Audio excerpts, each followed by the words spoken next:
Welcome, everybody, to Wall Street Reporter's next Super Stock live stream, where we bring you those stocks which have that 10x to 100x upside potential, companies going after massive multi-billion-dollar market opportunities that are at a key inflection point, or in the case of Worksport, inflecting. It's happening now. Not going to happen, but it's an active verb, like literally as we speak. Steve, welcome back to the program. Thanks for having me, Jack. I love being here. So, Steve, and listen, we love having you here because I think Works could be one of our biggest winners ever. We've done a couple of videos explaining the investment thesis. And I'll recap it real quick. But what I'd like to do today is if we can talk about your Aetherlux, the heat pump business, which sounds like heat pump sounds like some sort of industrial thing. It sounds like it's some boring thing, but it's a massive multi-billion-dollar market opportunity. And I think it's very important also that it shows what Worksport really is, which is an innovation company. That's our big thesis. You're not just a truck bed cover company, not just a battery. This is really like this could be, we talked about the examples of Sony and some of the great companies, Tesla. People talk about Tesla. Is it a car company?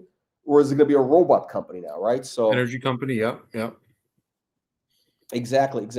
So, Steve, before we talk about Aetherlux and the heat pump business, which again is a huge thing, just quick recap. What's going on right now with Worksport in terms of you had a couple of press releases talking about the month-over-month growth. Let's talk about just the key metrics so people understand the numbers. Like, why is this such an exciting time right now? And then we'll also and then we'll get into the Aetherlux. So yeah, well, Worksport, it's mighty oaks from humble acorns grow, as the proverb states. So small things turn big with time and persistence.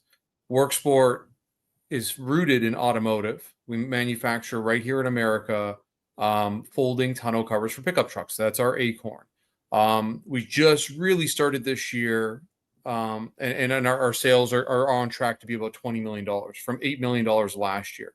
So we've had you're absolutely right. And I say we're not at an inflection point, we're inflecting. Our sales are up 433%.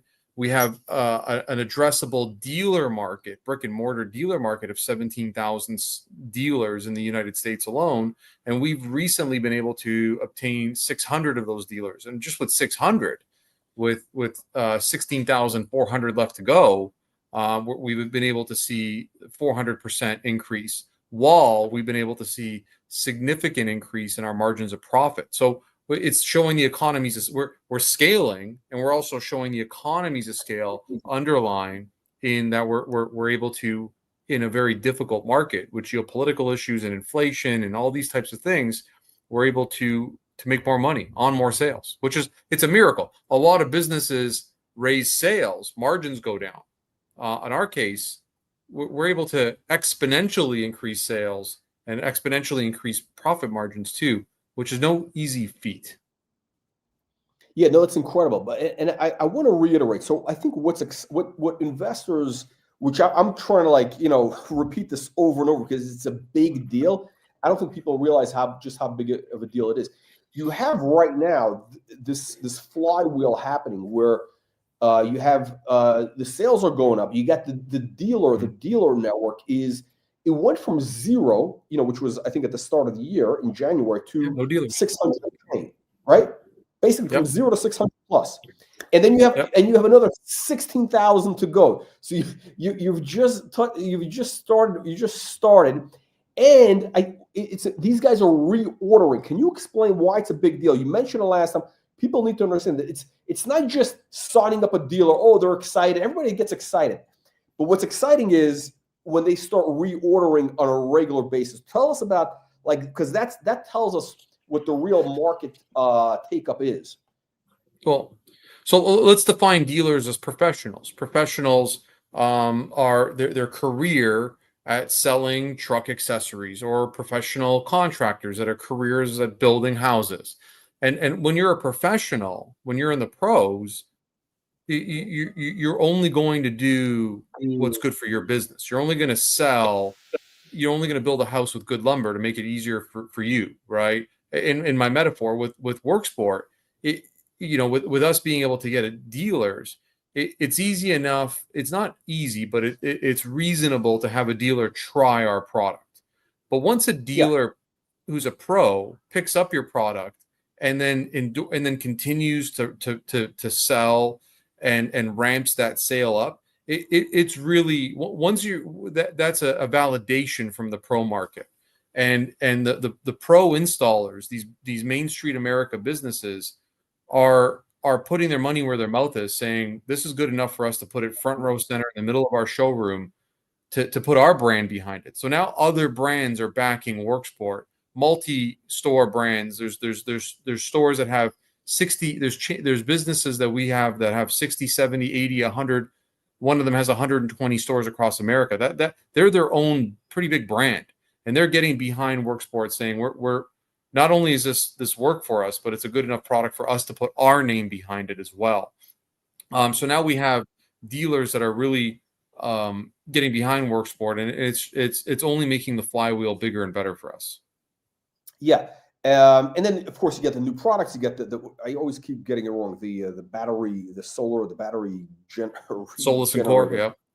Well, yeah. So there's major things happening. And again, the idea is this.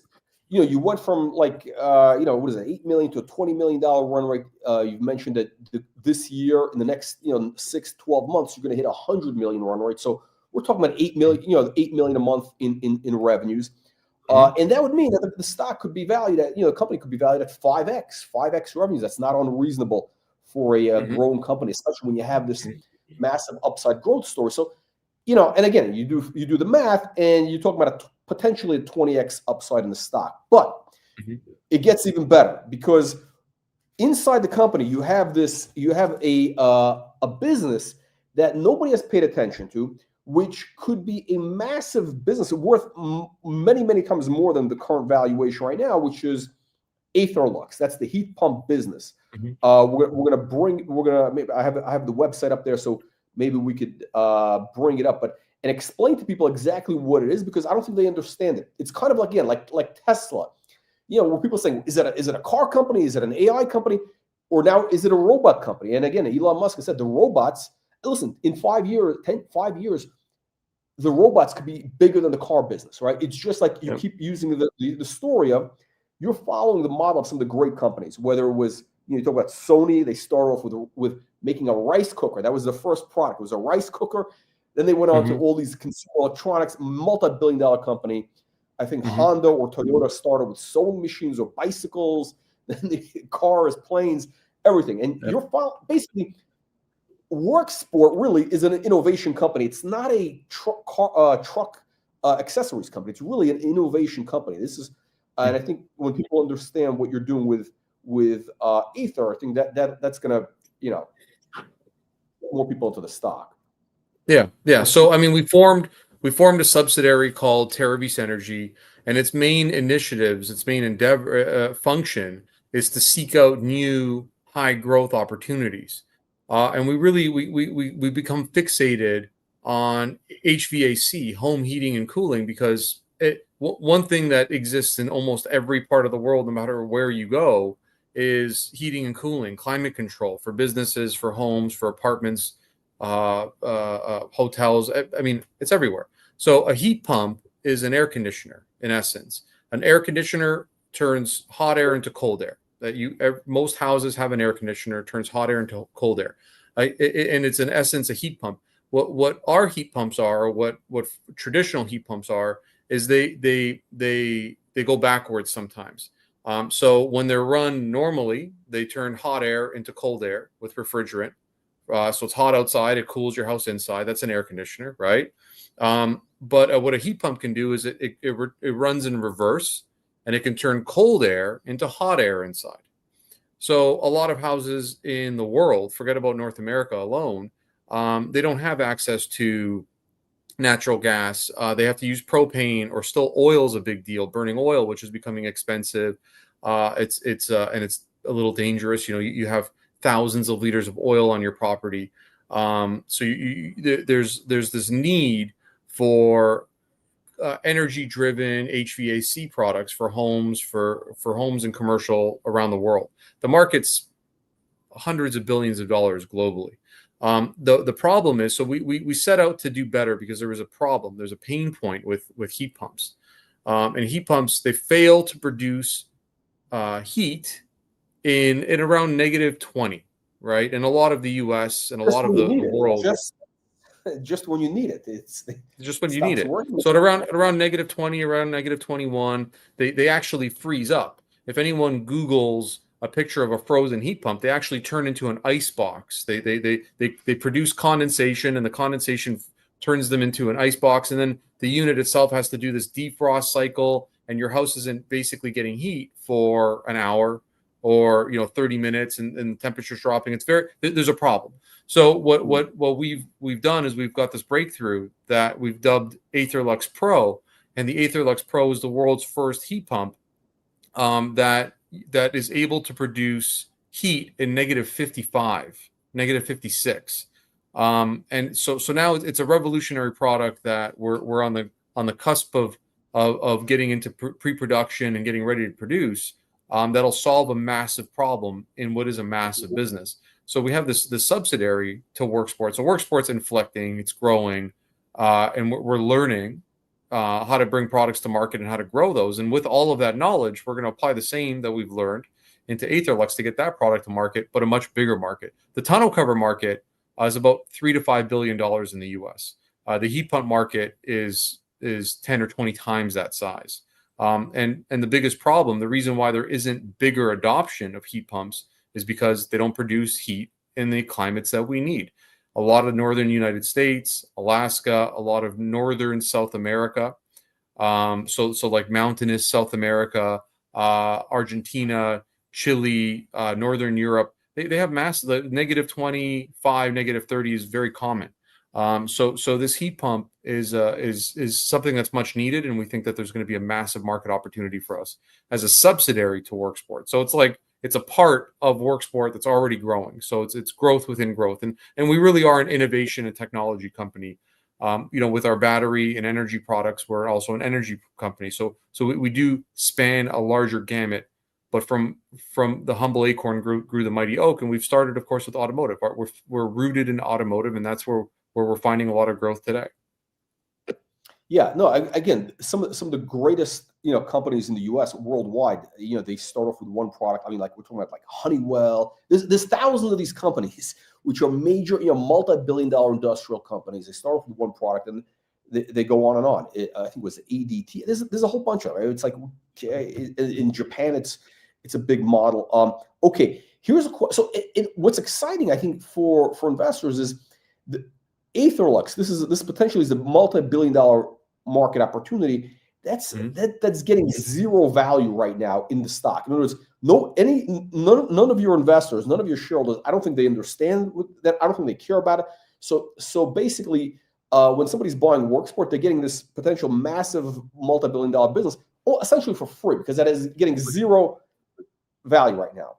So it's a two bites of the apples is the phrase. I mean, when you're buying Worksport stock, in essence, you're buying shares in two businesses that one of them's inflecting and the other one's at an inflection point. So it's really doubling your chances of being rewarded as a shareholder as we continue to grow, and we're showing that growth through execution. We're proving it. Okay, here's a question, because I think at some point with AetherLux, let's say you start getting some big revenue growth, you start hitting milestones.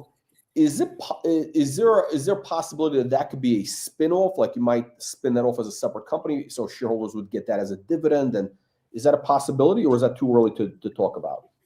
Well, I mean, we could never contemplate it, but it's definitely happened. I mean, companies have spun out of companies, so there's been conglomerates or companies that form organizations that have business units, multiple business units within them, and then when a business unit's mature enough and grown, it can spin out. So Worksport could spin out Terravis Energy, but at this point, there's no discussions or plans of it, but it is possible. It's been done before. So it's all something that, when the time is right, could be considered. But right now, Worksport continues to invest in Terravis Energy as a subsidiary to fund its R&D efforts, and then now late stage R&D efforts. At the press release that we announced a few days ago, about a week ago, indicates that we've just partnered up with Alaska on a grant or a program that contributes to testing in our heat pump in Alaska's environment, which is perfect for real world testing. So once we get that off the ground, which is going to happen, very soon, the path to commercializing the product and getting Terravis Energy as a company that's contributing to the balance sheet in terms of revenues, profits, and cash flow, that path it tightens up. It becomes very short. So we're pretty excited about the opportunity with Terravis Energy.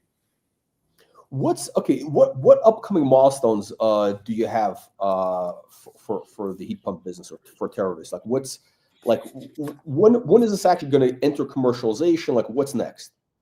So what's next is obviously patents and trademarks is what we've been focused on recently, and then selecting a partner to bring the product to market in terms of supply chain. So we're going to very likely assemble the AetherLux here in America. But we're gonna be looking to use compressors from the best manufacturers of HVAC equipment, coils from the same. So we're working on agreements in the supply chain with some pretty big companies that are pretty exciting. We're finalizing patents and trademarks to protect the innovations on a global scale. And then at that point, it's just a matter of tooling up the product. Pre-production, like alpha testing, like what we did with Solus and Core, which is building 100 or X amount of units to try and get them out there, test them, get feedback, make sure that the product's stable, make revisions as needed, and then once the revisions are made, we can go into production. So it's iterative. There's steps and stages to getting the product launched, but we know exactly how to do that because we've done it with Worksport on 3 different tonneau covers, 1 solar tonneau cover, and a battery generator system now. So 5 different products with 2 more. So we've done it, but in a few months, we're going to have done it 6 or 7 times. So getting a product to market is what we know how to do now very well. We're fluent in that. So we're the path to AetherLux getting to market is a path that's been traveled by us a few times before. Okay, so in other words, I think it's very important for people to know that a lot of these companies that start with a new product, they don't have any manufacturing background. You're essentially you have a major facility. You've already launched products. You have the manufacturing part is you're able to execute. So that's a big deal. And then you have this. How big is the plant in upstate? Everything is made in the U.S. By the way, that's important I think to emphasize. Yeah, so we're fully made in America. We're American sourced materials too. So all of our raw goods come from America. Our aluminum is dug from U.S. soil. The resin for our paints come from U.S. soil. The fiber for our packaging comes from U.S. Forestry and recycling. So we're American manufactured. So there's American bodies putting together the product assembly, but then the components are also 93% domestically sourced as well. Down to the raw goods, raw materials. And we have, in upstate New York, just outside of Buffalo, which is a beautiful area. We have 250,000 square feet of real estate that we own. That's our state-of-the-art manufacturing facility that will be making our tonneau covers and could assemble our heat pump systems. The heat pump systems could be assembled in multiple locations. But to make the roadmap clear with AetherLux, is get into pre-production, not prototyping, we've done that already. Get into pre-production, pick partners, and then we have some pretty big companies and government entities looking at the AetherLux in terms of customers. So there may be news flow in terms of contracts to supply or manufacture for and partner with some fairly large businesses. But even if we elect not to do massive contract manufacturing using our technology, the market direct to dealers and through a distributed model is still significant for Terravis Energy. Significant. I mean, revenues could be 9 and 10 figures easily. 9, 10 figures. What is it? We're talking about 100 million plus. 100 to a billion. Like the market is tens of billions of dollars. So for us to have you know, a 100 to $900 million bit, like 100 and 999 million is 9 figures, but we could see the heat pump. Let's put it into perspective. Train Technologies is a heat pump manufacturer, Yeah. and I think that I think their sales were $10 billion Okay. last year. So I mean, Carrier, all these companies, they all do the same stuff. Okay. Okay. Samsung. Steve, we have about 4 minutes. We have about 4 minutes, and then you got to run. So real fast question. So the value proposition for the customer, what is it going to be? Is it going to be better quality? Is it that it works in more extreme environments? Price? Like, what's the how do you compete with, you know, all these other companies, like, again, the Carriers, the Trains of the world? Let's put it this way: they can't compete with us. There's nobody in the world that has technology like we have that could produce heat in such cold environments, where all the units in all Samsung, Train, Carrier, all the major corporations, where they've grown to billions of dollars in sales, they also fail in producing the technology we have to produce heat from a heat pump system in negative 55 and greater degrees negative Fahrenheit. Nothing exists. There is no competition. So for a large portion of the world's population that needs heat in cold environments, there is no solution except for natural gas forced air heating or electric heating, which is very expensive and high demand on the grid. So there is no. We are by miles the leader in terms of our technology. So why we're going to be successful with the AetherLux? Because nobody even comes close to the technology we have. Okay. Question about so the Reg A offering. I guess people are when is that going to be completed? We're going to be closing it very soon. It's allotment at this point. There'll be news on that coming up any day now. Okay, because I mean, some investors are saying that could be like an overhang that's been keeping the stock from really taking off, because you get this amazing news flow, and the stock has been kind of stuck here in the last couple of weeks. So no, the Reg A, it's been a successful offering for us, and we'll have news in terms of its closing very soon. But it's something that we said in our last press release that we expect to close by the 15th, which is in a few days.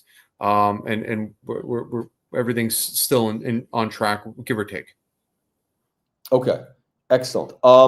All right, Steve, I know you got to go. Last question. What kind of other upcoming milestones are there in the next kind of 30 days, whether in the tonneau cover business or in AetherLux? What kind of news flow can we expect from we're having some pretty big meetings on the AetherLux side in terms of massive entities, let's say, that are interested in partnering with Worksport, whether they're going to buy product from us or who a lot of the conversations span the gamut, as wild as you could think that we're having those conversations. So there's a lot of opportunity with AetherLux. It's been quarter end, so we're a calendar filer, so our quarter ended in the end of September. So we're going to have revenue updates, margin updates. We're about to launch the Solus. We're about to launch the Core. So we have, like, the next 3 months are going to be, and also our busiest month is November, Black Friday month, which is wild for us. So we're going to have, we have the next 3 months are going to be the busiest 3 months of the year for us in terms of news flow, sales, launch of new products, new product announcements, partnerships. Like we're all hands on deck. There's 120 people wearing Worksport shirts, and we're all working 24/7, 365 here to get this business built out. Excellent. No, I think, look, what's going to move the stock, I think, going forward is the metrics, the numbers. Like, you know, when people see this month-over-month growth, they see that reflected in the quarterly financials. That's going to be the game changer for the stock. Because, like, up till now, people have thought of it as kind of like a story, but when they see this explosive growth actually happening, it's going to be a big deal.